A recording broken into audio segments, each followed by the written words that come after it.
Hello दोस्तों, welcome to my channel world's great literature. यहाँ पर आपको सुनने को मिलेंगी दुनिया भर के महान साहित्यकारों की कहानियाँ। तो चलिए इस सफ़र की शुरुआत में आज हम सुनते हैं कवि गुरु रविंद्रनाथ टैगोर की लिखी कहानी अंतिम प्यार। मेरा नाम है सिद्धांत।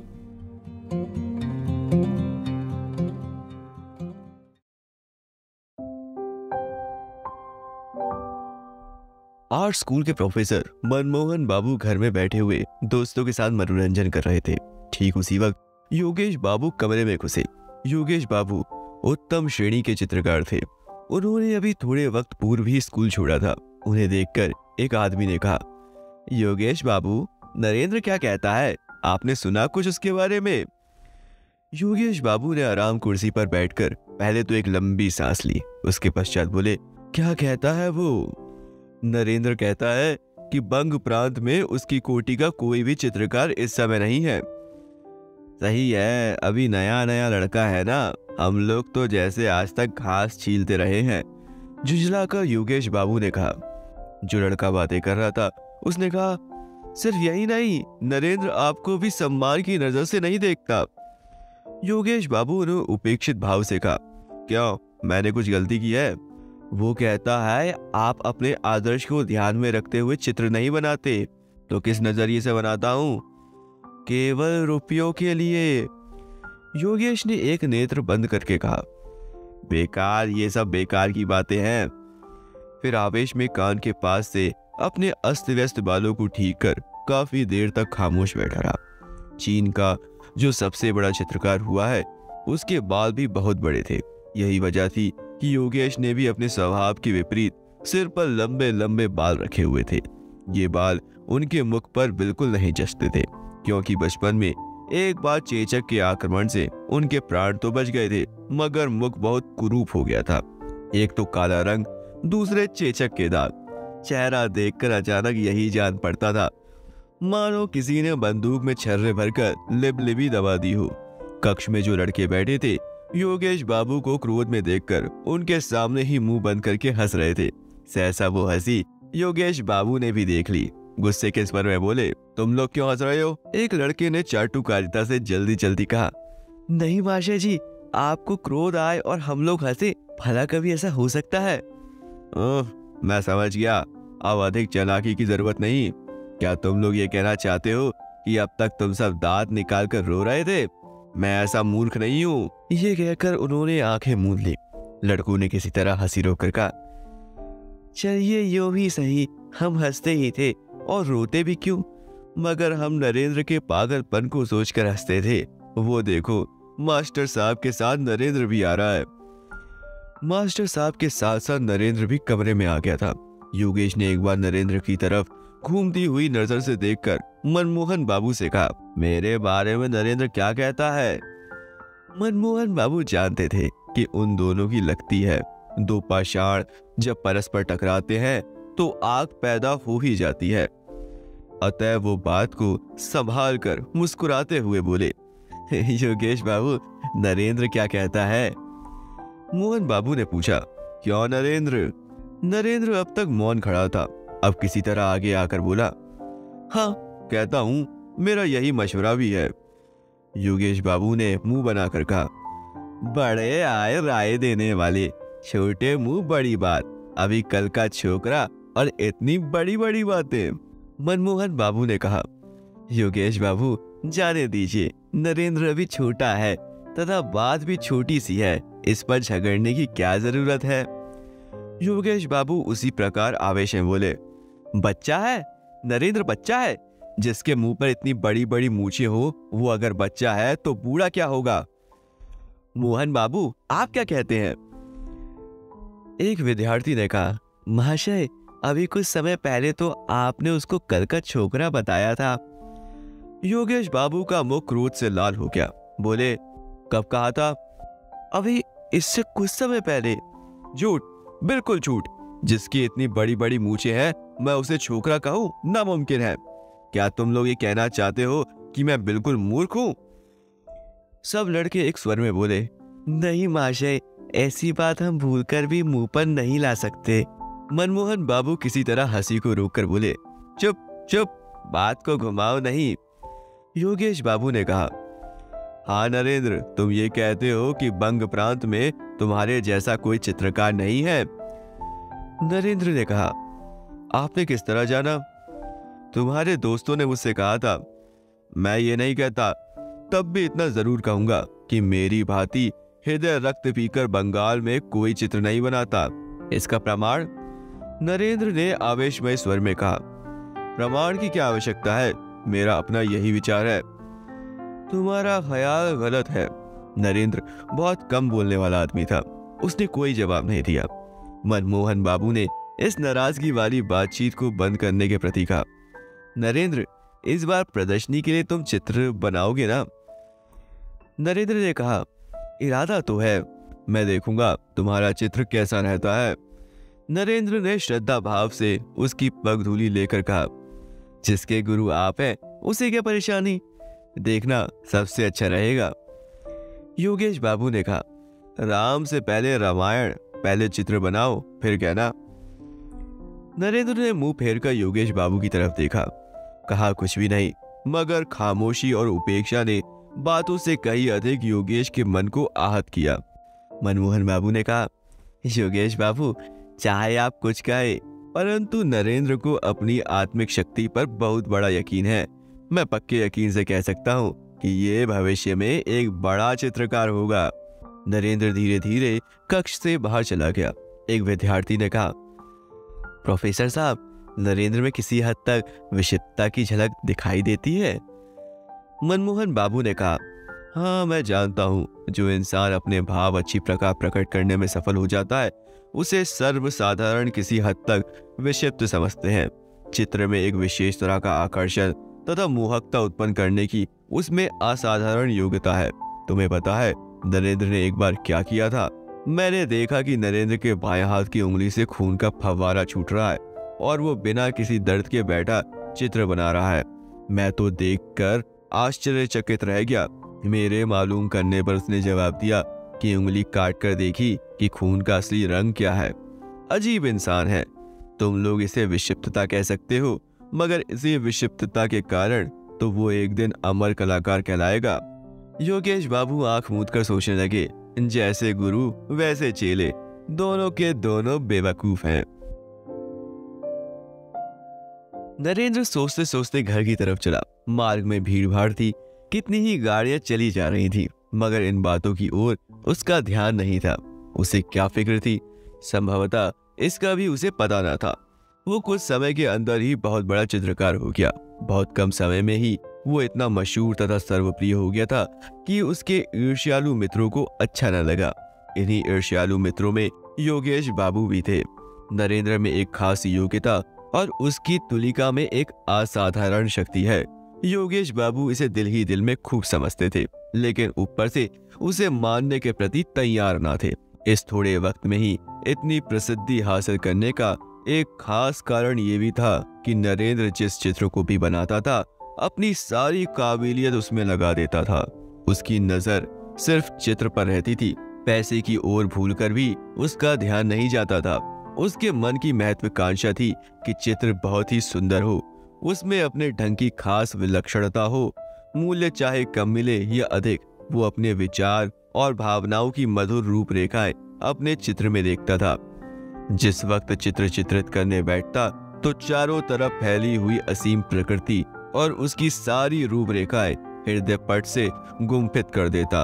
इतनी ही नहीं, वो अपने वजूद से भी विस्मृत हो जाता।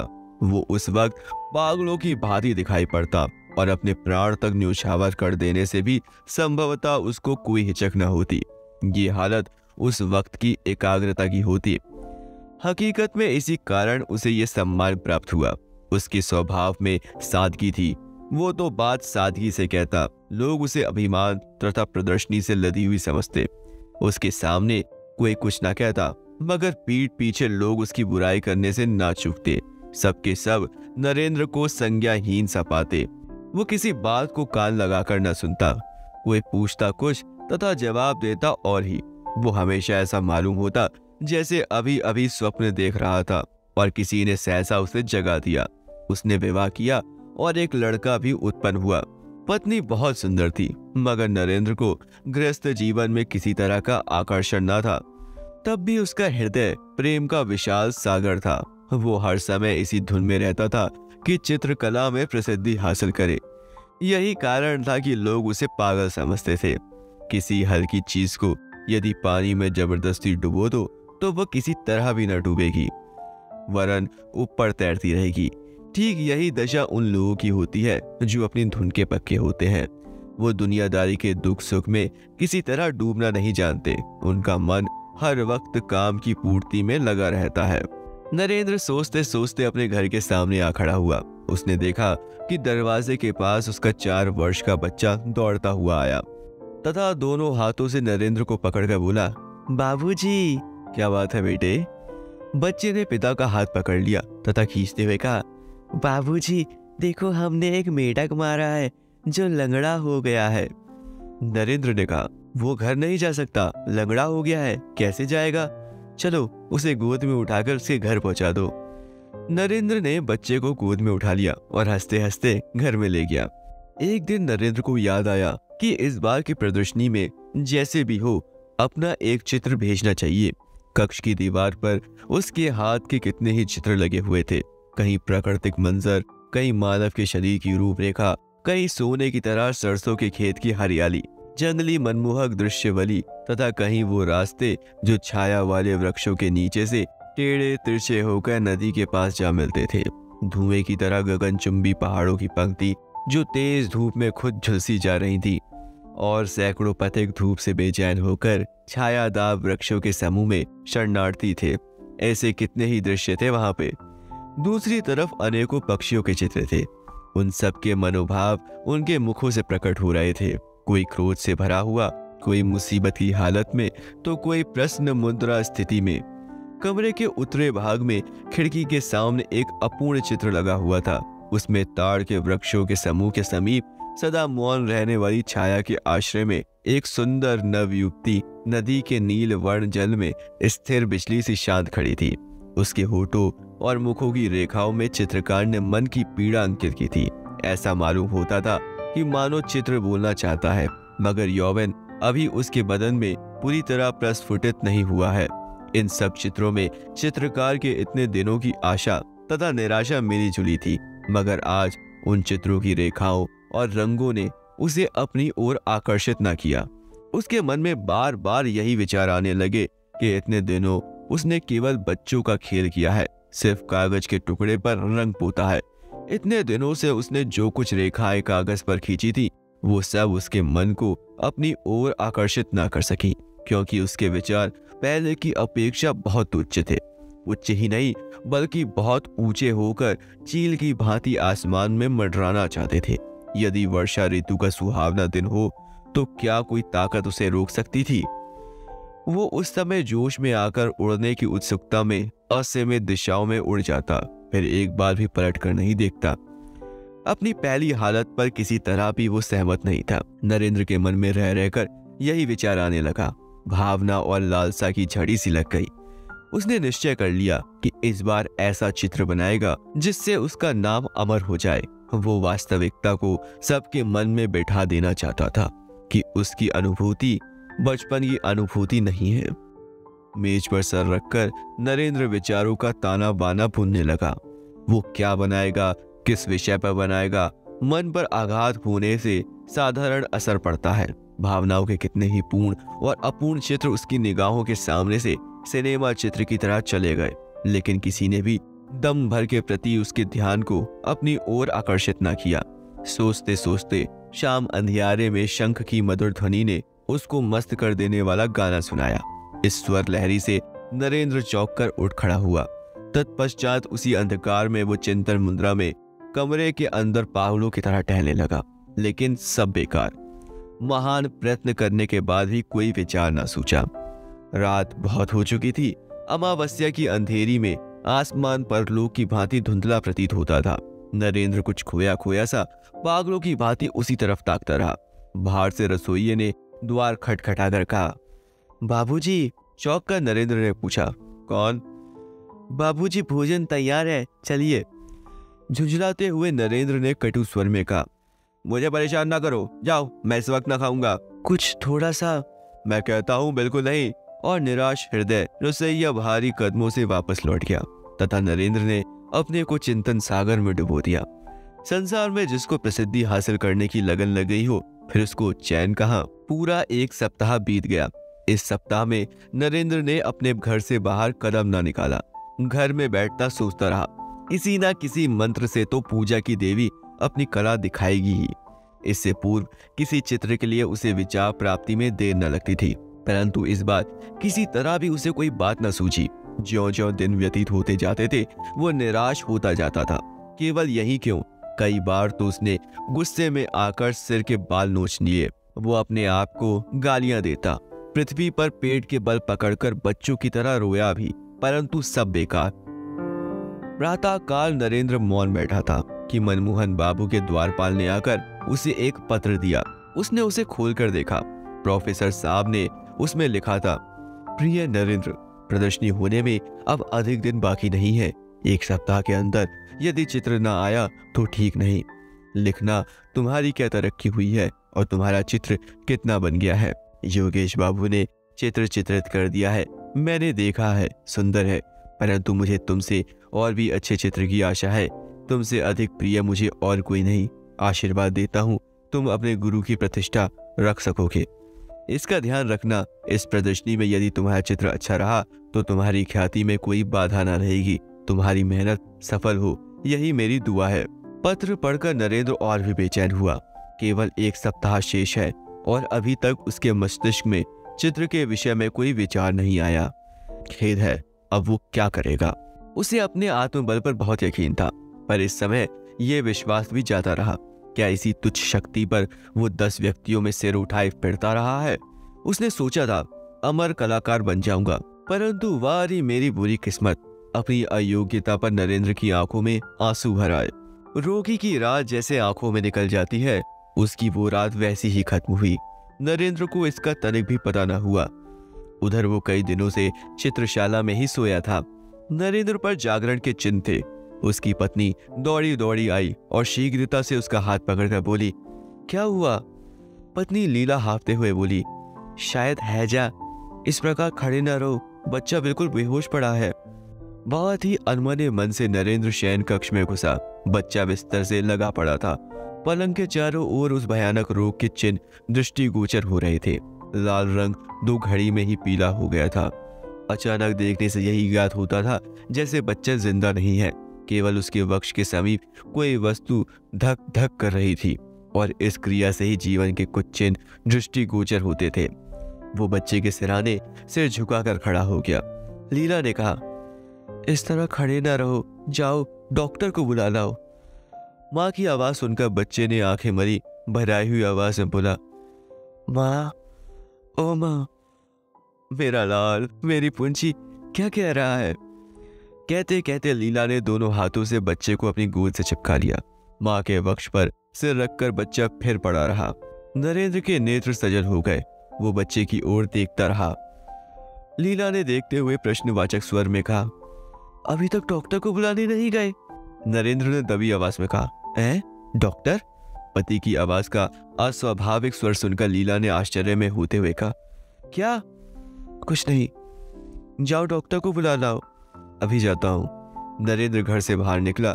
कमरे का दरवाजा बंद हुआ। लीला ने आश्चर्यचकित होकर सुना कि उसके पति ने बाहर से द्वार की जंजीर खींच ली और वो सोचती रही कि ये क्या। नरेंद्र चित्रशाला में प्रविष्ट होकर एक कुर्सी पर बैठ गया। दोनों हाथों से मुंह ढांपकर वो सोचने लगा। उसकी दशा देखकर ऐसा लगता था कि वो किसी तीव्र आत्मिक पीड़ा से पीड़ित है। चारों तरफ गहरे सूनेपन का राज्य था।